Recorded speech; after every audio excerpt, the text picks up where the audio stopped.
This week's episode is in partnership with Intact Insurance, here for you and for everything you care about.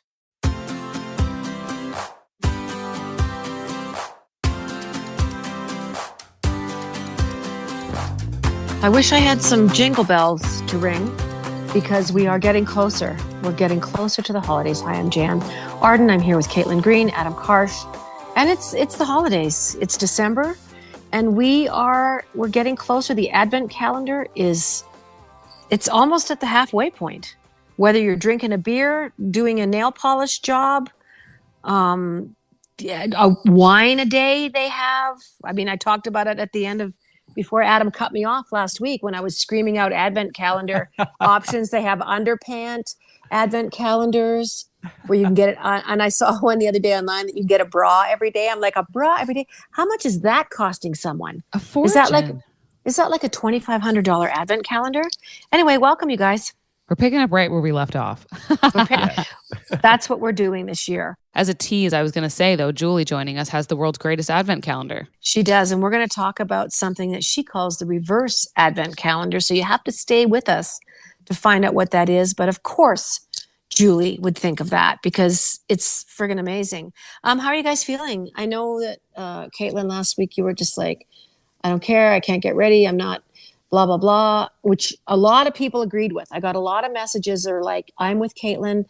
I just don't want to run around. I don't want to spend 3 days in my car driving from house to house, eating a toffee fay and then leaving again in the car. Yeah, I'm there and I'm staying there. This is just how I feel. It's how I feel. It's a little bit how I feel about Christmas every year, just because I think a lot of people too, like you work right until the end.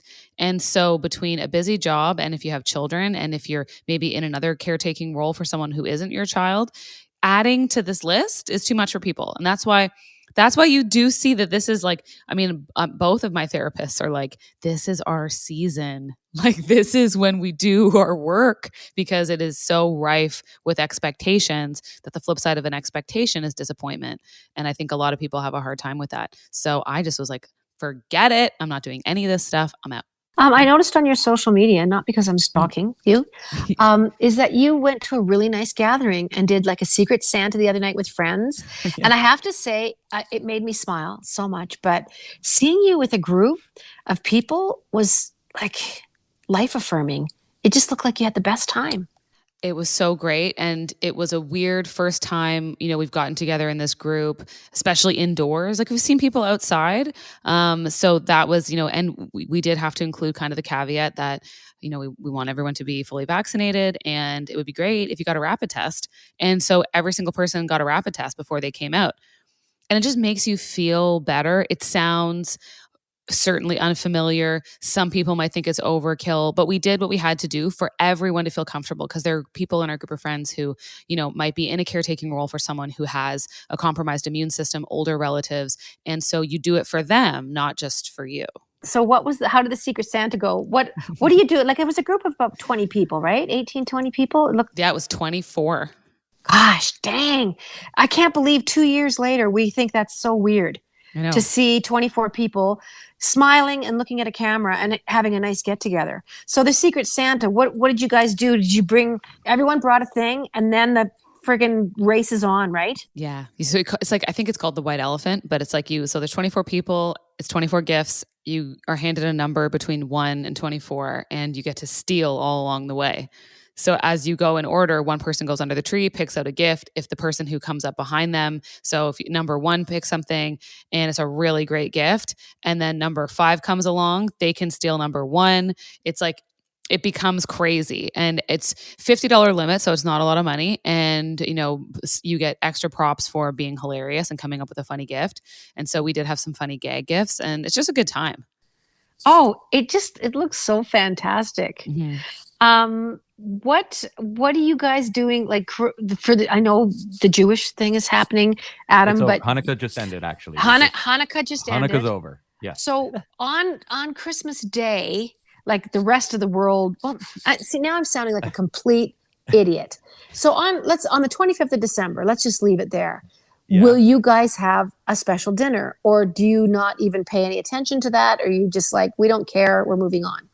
We'll probably do the stereotypical Jewish thing and order Chinese food on Christmas Day. As per my song that I shared with you last week. Yes. And we don't get to celebrate Christmas. I feel left out. I really do. I mean, I feel the joy. I do. Absolutely. But we don't do anything. It's weird. There's no tree in our house. There's no turkey. There's no mashed potatoes. There's no nothing. And I've never been to a Christmas dinner, and I want to go to a real Christmas dinner one day. Feel free to invite me. I'll invite you to a Christmas dinner, but don't you think it's getting further away from the religious aspect of Christmas anyway? I personally do not have a friend that goes to mass on Christmas Eve or day. I don't know anyone. Most of my friends have very much gone the other way from any kind of religious practice. They just prefer to be considered spiritual, but they're not following Catholicism or Judaism or Buddhism or any of the isms. They're just living their lives maybe they're following Brene Brown. Maybe that's what they're doing. But I know what you mean. Maybe you guys could try having a tree and a Christmas dinner. I mean, what would be the harm in that? We totally could. Typically we do Chinese food. That's typically what we do. And that's a nice tradition too. Chinese food, Christmas dinner. I'm okay with that. I bet, Caitlin, that sounds good to you too. I would love that. I'm telling you, one of the best Christmases that I ever had was I went and had Christmas dinner, although it was like a turkey kind of dinner, but it was at a hotel that had a restaurant in it here in Toronto. So we had hotel Christmas dinner served in a restaurant by someone else that no one had to make or clean up after. And then we walked not far to the old Cumberland movie theater, kind of in Yorkville. And we went to go see the least festive movie of all time, The Wrestler. It was whatever year The Wrestler came out. And it was literally dinner and a show. And I was there. Jan, you know who's in the audience? Rick Mercer. What? I bet you I had to walk past him to get to my seat. I bet you, I hope he comes back on the show. At The Wrestler? At The Wrestler on Christmas Day, whatever year that was. Are you listening? We want you on the show to talk about it. Yeah. Anyways, it felt like a cool Toronto moment. And you know what? It was busy. The restaurant was busy. The movie theater was busy.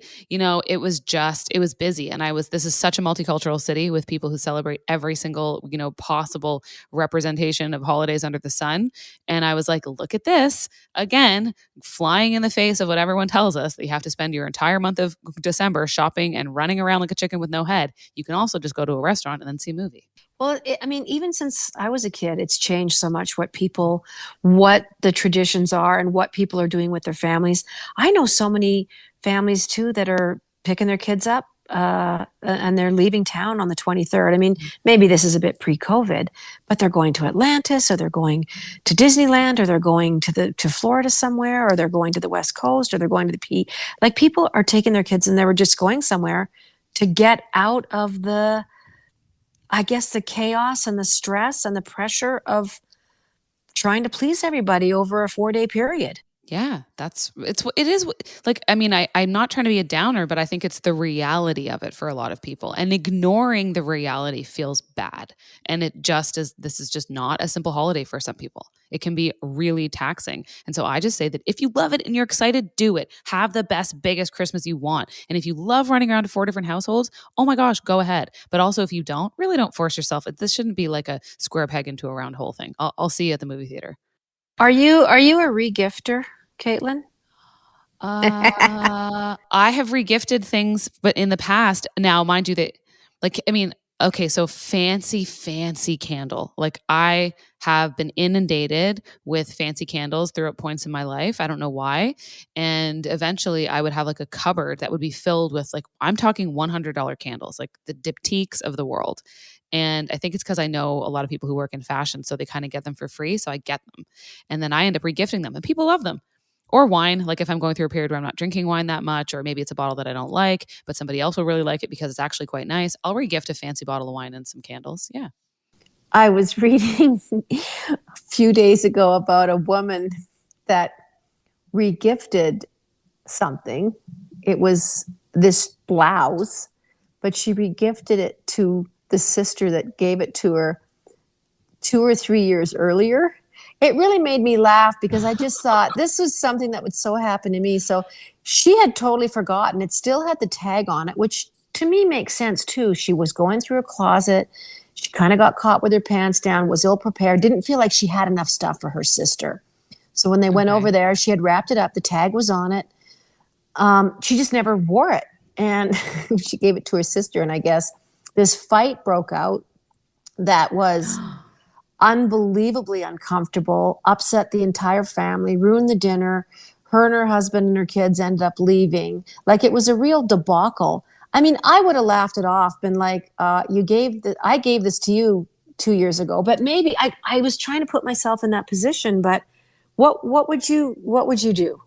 I would have to laugh, because unless you really went to this crazy amount of effort, and that was kind of the thing that you and your sister did, were these really personal, heartfelt, well thought out gifts, and then she mailed it in that year and you didn't, I think then you might be a little hurt. But otherwise, like, who cares? Well, that's what I thought too, but it just, I'm one of those people. It was an uncomfortable story, so I just was cringing along with, I don't know what would be worse, being the person doing the gifting or being the person that received it. Oh, they're both kind of bad. I wouldn't want to make anyone else feel bad ever. No. But you're both kind of feeling bad in a way, because then you're realizing you gave someone something that they didn't really want or like. So that feels crummy. And as the other person, you don't want to be seen as ungrateful gift receiver. Yeah, that's a tough one. Is it terrible that I'm still such a fan of the gift card? I'm just such a fan of the gift card. I'm trying to eliminate any kind of disappointment with people. My nephews, they love a friggin' gift card. I too like getting a gift card.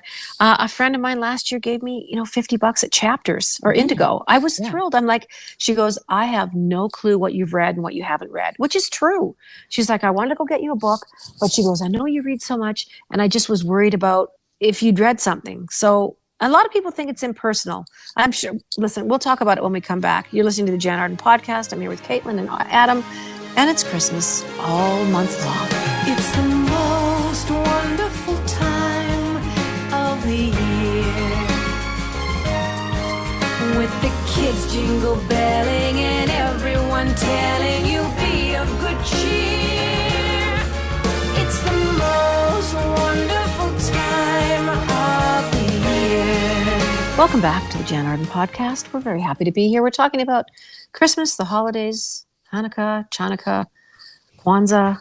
We're talking everything festive for the next few podcasts, because let's face it, I'm excited about Christmas this year. I really am. Last year I spent it by myself in my house with the dog. This year I don't even have the dog. And but I'm still kind of looking forward to it. I have a couple of friends dropping by Christmas Eve and Christmas Day. My brother, who's been incarcerated for 28 years, he was paroled almost 2 years ago. Mm-hmm. He's still living in a halfway house. It's a very gradual thing getting back out there. But he's coming, and he's so excited that I don't think he can even contain himself. And he's like, "Are we gonna have Christmas music? And is your tree up?" And I'm like, "Yeah, I got 2 trees up actually." And I think he's just like, he's 62 years old, and he can't even get his head around just walking into that atmosphere, because obviously 28 Christmases incarcerated was fairly dismal. Do you think that his excitement is rubbing off on you a bit? I do. He's genuinely, it's made me feel like, well, geez, maybe I should be a little bit more, I want to make sure that I have some goodies out for him. Mm-hmm. And just, he's already talked about what we're going to watch.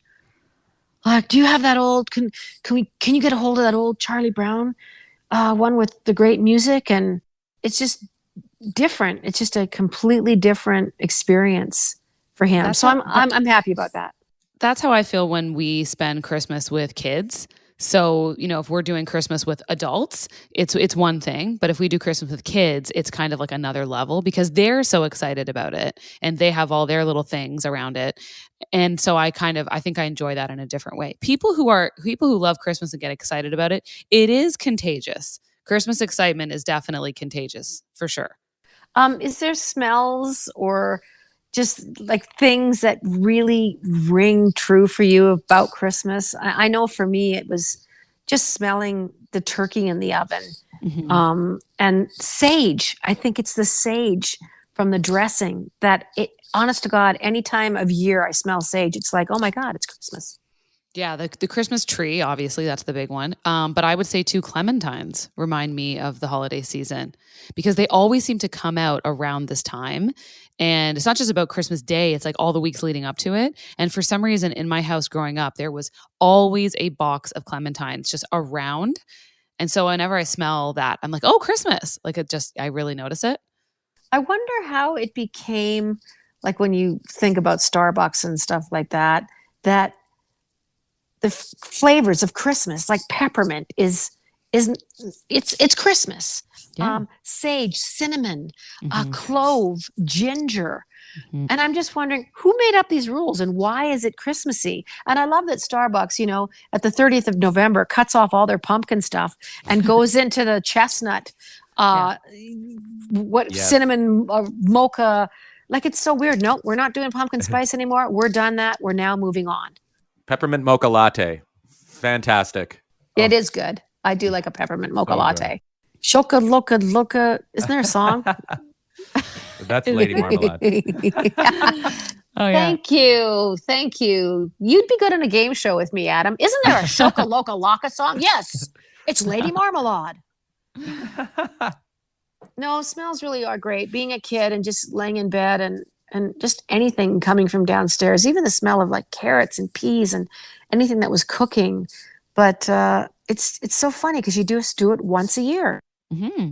And then you move on. Yeah. And then do you have any friends where like you hit a certain point in the year and at that point it just becomes a countdown until Christmas again?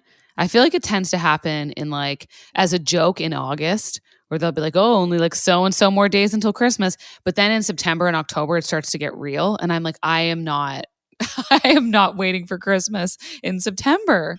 I often, it's so abstract, but I think about what is this holiday going to look like 200 years from now? Yeah. Because the different. Victorian, Christmas, it kind of evolved from winter festivals that happened all over the globe. And, suddenly Catholicism, Christians wanted in on the celebration. I mean, who doesn't want to celebrate in the dead of winter? Who doesn't actually want to stop, have a bonfire, the worst time of the seasonal year? Yeah. Humans have a way of coming up with things when we need them. We have ways we're like, oh, I could really use something like this right now. And then we're like, let's create a tradition. And like everyone runs around and creates a tradition. And we're like, it's been this way forever. And you're like, it was kind of serving a need. So usually there is some logic behind it. In this case, it's because it was dark. And like you said, nobody wanted to have to feed their animals over the course of winter. So they were like, well, we should, I guess, get rid of them all. We don't want to waste it. Let's have a feast. And who doesn't like a party? I mean, I love that about humans. We've always liked a party, no matter what. Since the dawn of time, we have wanted to celebrate. We've wanted to be completely gluttonous, alter our consciousness, and just have a good time. Well, I loved the thing that I really loved about looking at Christmases like in Victorian times, Edwardian times, is that everybody made stuff. You made your kids a toy, or you made, I know it sounds ridiculous, but just a hair ribbon or a metal door clacker. There's something about the whole beginning of this that was so much more authentic. I mean, and I just I'm so over, they're already advertising Boxing Day sales. The sales are meaningless. But people, it's such a big thing. And you go to the mall on a Boxing Day. I mean, I haven't been to anything like that for years, but I find it kind of such in bad taste considering what's happening with the planet. I just find it like, guys, can you reel it in? Do you really need another big screen TV? Do you need what?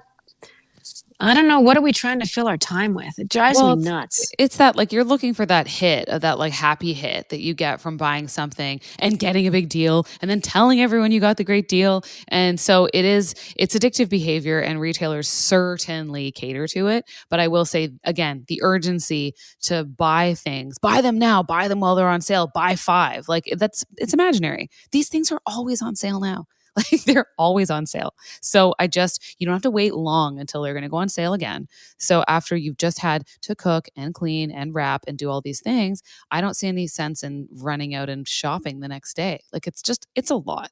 Well, here's a legitimate thing. Do you buy things in a particular color?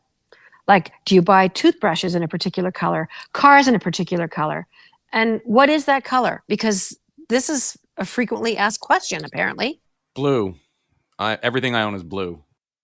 I love Really? blue. Yeah, it's like my favorite. Like blue. I have a million blue shirts. Blue is my favorite color. Everything has to be blue. Okay. My car's not blue. My car's black, but blue. Yeah. Look at my water bottle.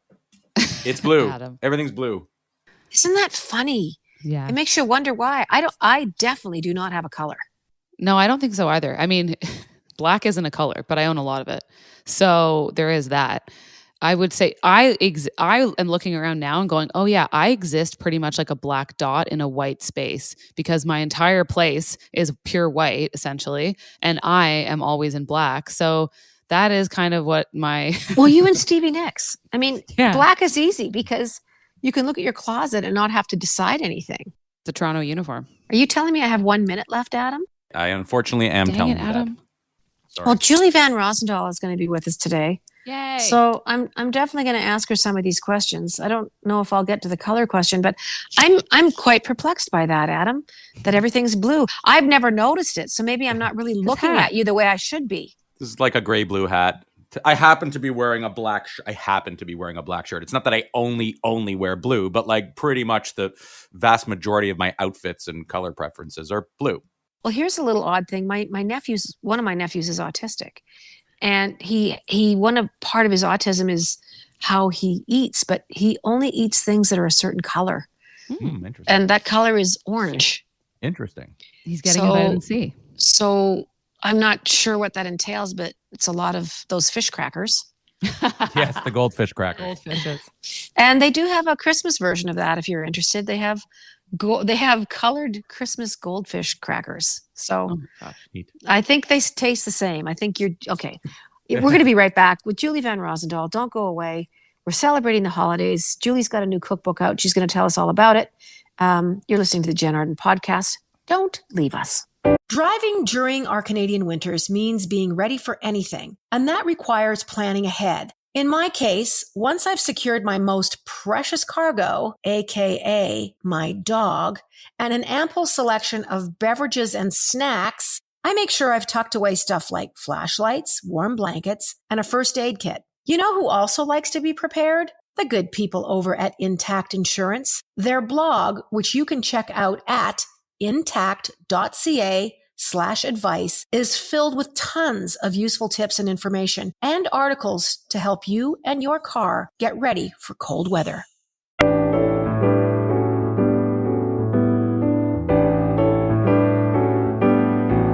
Sleigh bells ring, are you glistening? Nope, that's not right. In the lane, bowlers missing.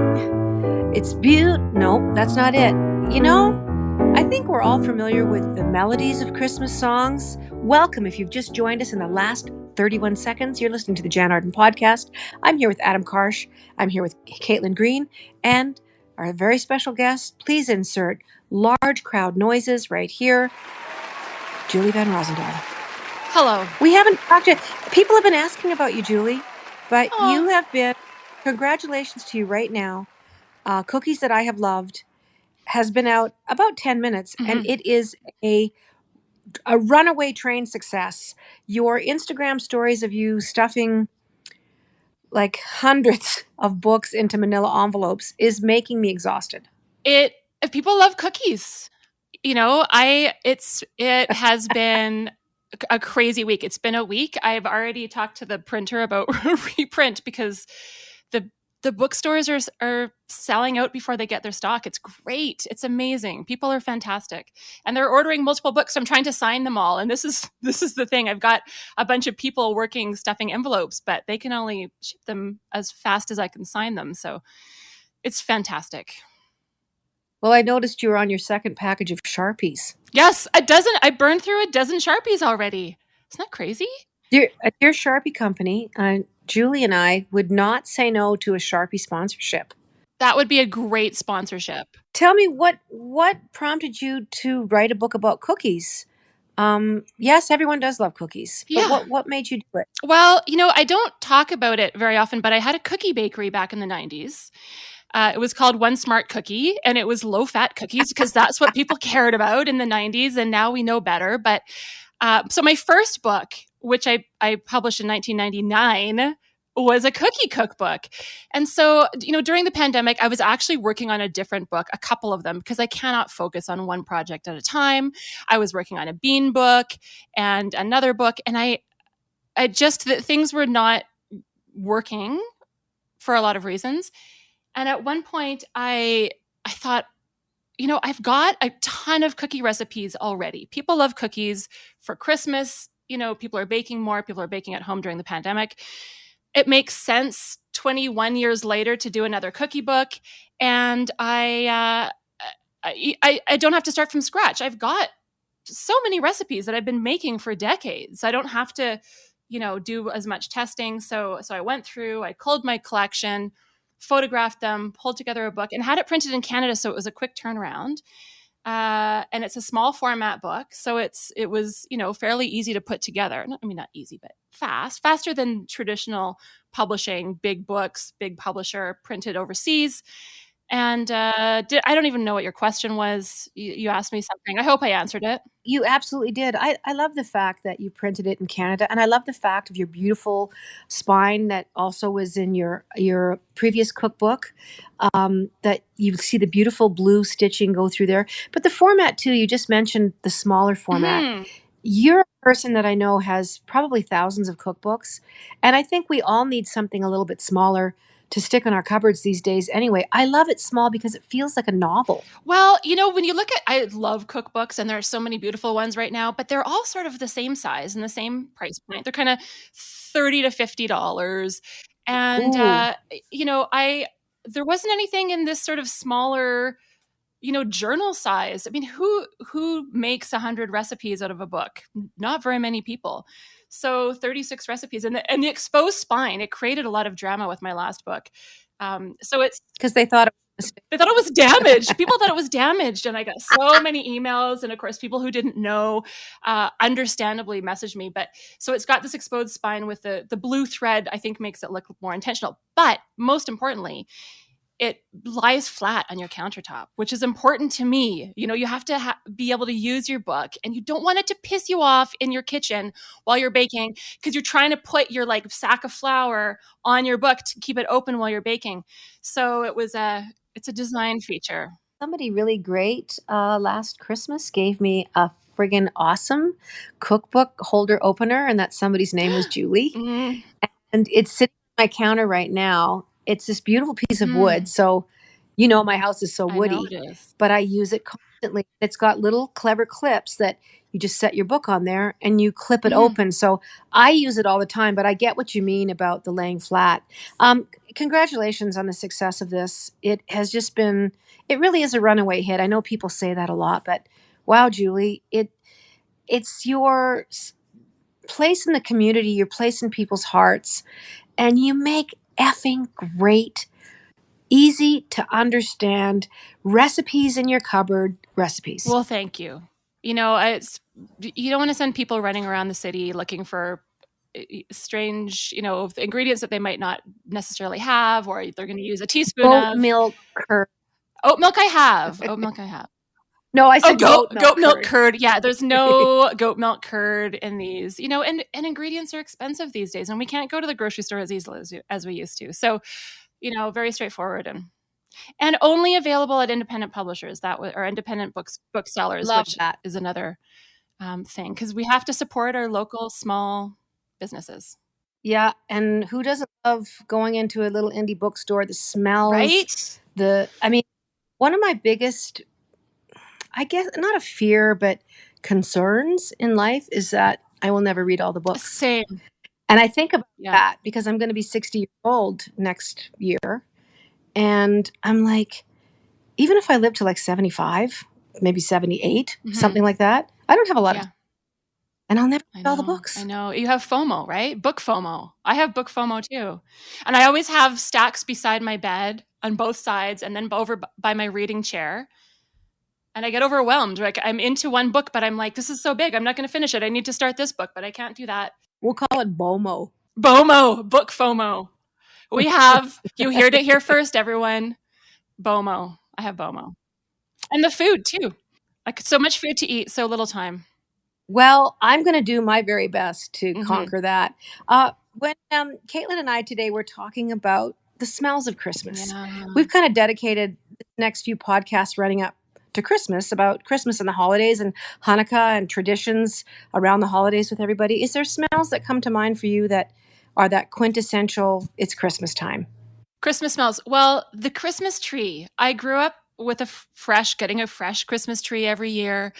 It's kind of freaking me out a bit that I have not seen a tree lot yet this year. And I know there's shortages and a lot of them come from BC, and there's, all the big retailers aren't doing them this year. I went and spent I spent $110 on probably the smallest tree I've ever. Oh, wow. But I love the smell at Bridgeland Market at a local store, so I'm happy to do it. But I love the smell of a fresh Christmas tree. But also, of course, the baking, right? The food, the cooking, the smells of the mincemeat simmering on the stovetop, and my grandma's marmalade cookies and ginger cookies, and yeah, smells are big. Did you do cookie exchanges, Julie, with friends? I used to. I had a neighbor who did them for years, and all the neighbor people would get together and swap cookies. And then I stopped in recent years because I didn't have time. Christmas is a really busy time for me because everyone's baking, and I ended up with I'd come home with 12 dozen more cookies, and I didn't have time to make all the cookies. But I haven't been doing it during the pandemic. I have been doing door drops. I love door drops. That's one of my favorite things about this pandemic. So I know a few people who are doing cookie swaps by door drop, and I like doing a log of cookie dough. I love the cookie dough idea. Yeah. That you just roll it up, tie it up, and people get it. And let's face it, it's cold enough outside in Alberta right now that everything's going to stay pretty fresh. Right? And people can bake them at their leisure. So you see a dog walking down the street with a roll of cookie dough in his mouth. Yes, that could happen. But put it in the mailbox, and you don't need that many cookies baked at once. Anyway, the freshly baked cookies are better. No. You can bake a few in your toaster oven or your air fryer. You don't need to bake 24 at a time. Not everyone has a huge family at home. So I love the idea. And then it's less baking for the person who's making all the dough logs too, right? You just make them. And for those of us who live alone. You're listening to the Jann Arden podcast. We're here with the wonderful Julie Van Rosendaal. Caitlin, Adam, we'll be right back. Don't go away. C is for cookie, that's good enough for me. C is for cookie, that's good enough for me. C is for cookie, that's good enough for me. Oh, cookie starts with C. Welcome back to the Jann Arden podcast. Julie Van Rosendaal is here. Is everything ready for Christmas for you, Julie? Like, are you a big shopper? Are you a regifter? What are you? What's happening? How are you prepping for what is it? 2 weeks away now? I can't even wrap my mind around it. It's so close, and I keep panicking that I have to buy things for people. Fortunately, well, you don't. My family, and I only have one family to worry about. I heard Caitlin talking about, last week, her friends with 4 different families to coordinate. So it's just, my parents and my sisters. We do books and socks is our thing. That's what we buy for each other. Perfect. So it narrows it down. It's easy. Trying to shop for a 16-year-old, my teenager, is hard. So there's these anime books. Don't they just want money? Yeah, but that's not, you know what I got him? He's not going to be listening to this. A friend of mine was cleaning out his basement, and he found an original Game Boy with, right in the case with games. And he was like, "Oh no, I'm not going to use it. You can just have it." I tried to buy it from him. And he's like, "No, just I am excited about it because I remember being hooked on Tetris on Game Boy." So I've got that. So I've got a couple things. Adam is showing us something for everyone listening. Adam is showing us is that a Game Boy? Original packaging. What? Packaging. I mean, I've opened it and used it when I got it, and I think, 89, 90. But original. This is first generation Game Boy. I have it. I don't know if it still works because I haven't used it. So have you guys looked into how much that would get on Kijiji? I don't know. No. I don't want to sell it. I want to keep it. Yeah, I have not looked. But yeah, I don't know. It's strange. It's another pandemic Christmas, and the no Christmas parties and the no tree lots this year. It's so I'm relying heavily on food. I'm just I'm eating mincemeat on my oatmeal every morning and eating cookie dough. I think there's still a lot of people out there that are like, "Oh, I don't want to have meat in a pastry." And I'm always like, "Well, I don't think it's actual No. meat."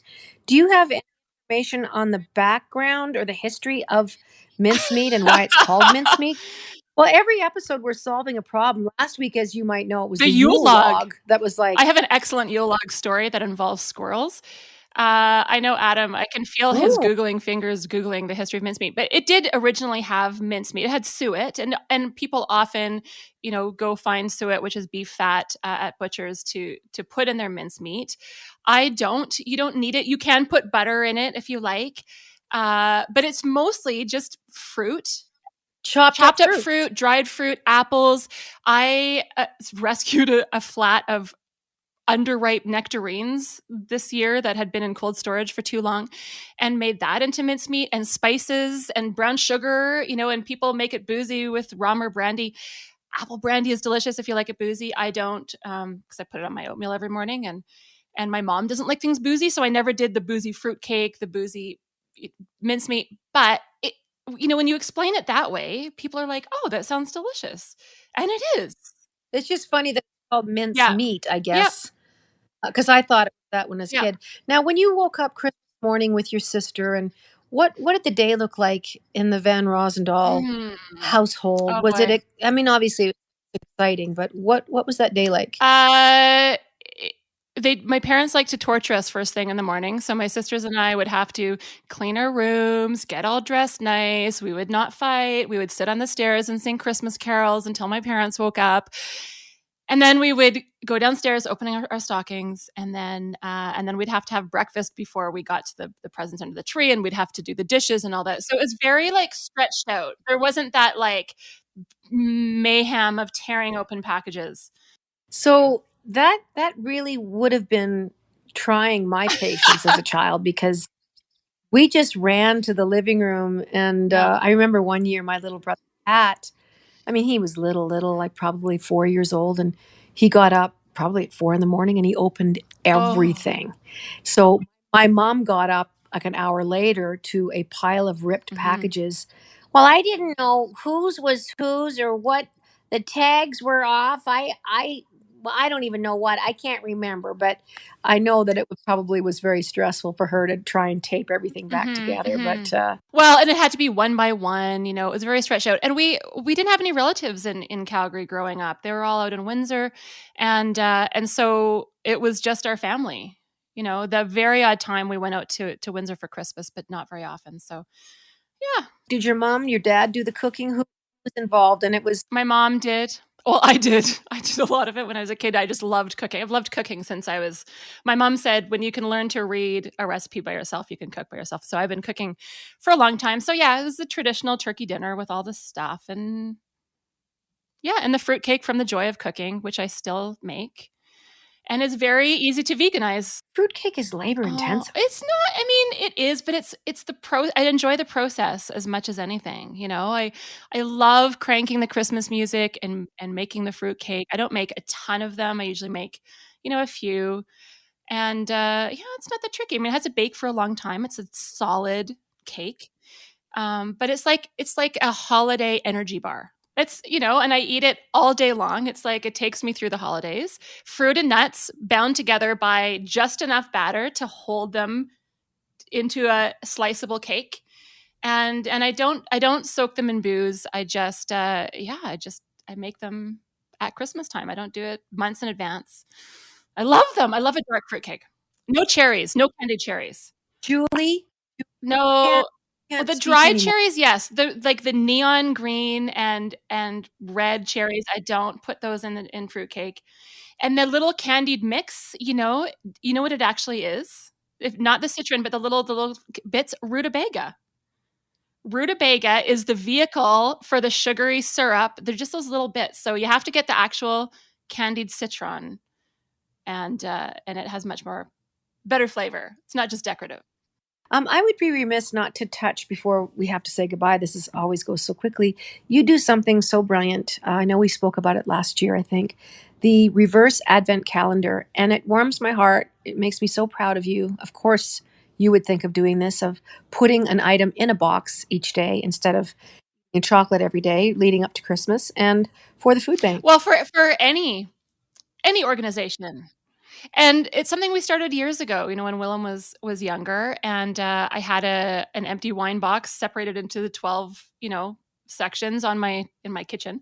And I thought, a couple of these is 24 compartments. We could put something in each one, and you choose a recipient. Could be a shelter, socks fit in, toques, underwear, toothbrushes, pasta items. And it gets kids in the habit of thinking about what could be useful for other people. It's inexpensive. Not everyone can afford to write a check. You don't have to deliver it on Christmas Eve. There's always a need. You can wait until after Christmas and drop it off wherever, even schools, even your local school, there's need everywhere. I just love that you're doing that. And there's still time to absolutely do that. We were talking about advent calendars last week, just how many different varieties there are. But, when I saw this on your social media stories, it just really made me smile from ear to ear, thinking about what a great idea it is. And you're right. I mean, Willem, I'm sure, has been surrounded by your thoughtfulness all his 16 years. It's just a great thing to do. You've been amazing to the community. You've been one of the stars, I think. Just really leading with kindness and compassion and generosity. And a lot of people look to you this last year and a half, Julie Van Rosendaal, for just food and baking and comfort. And thank you for doing the show today. I wish we had more time. Maybe we can talk to you again before Santa's sleigh flies through the air. That'd be awesome. But thank you. Thank you. I love chatting with you guys. Well, we'll talk to you soon. You've been listening to the Jann Arden podcast. Toodly-doo.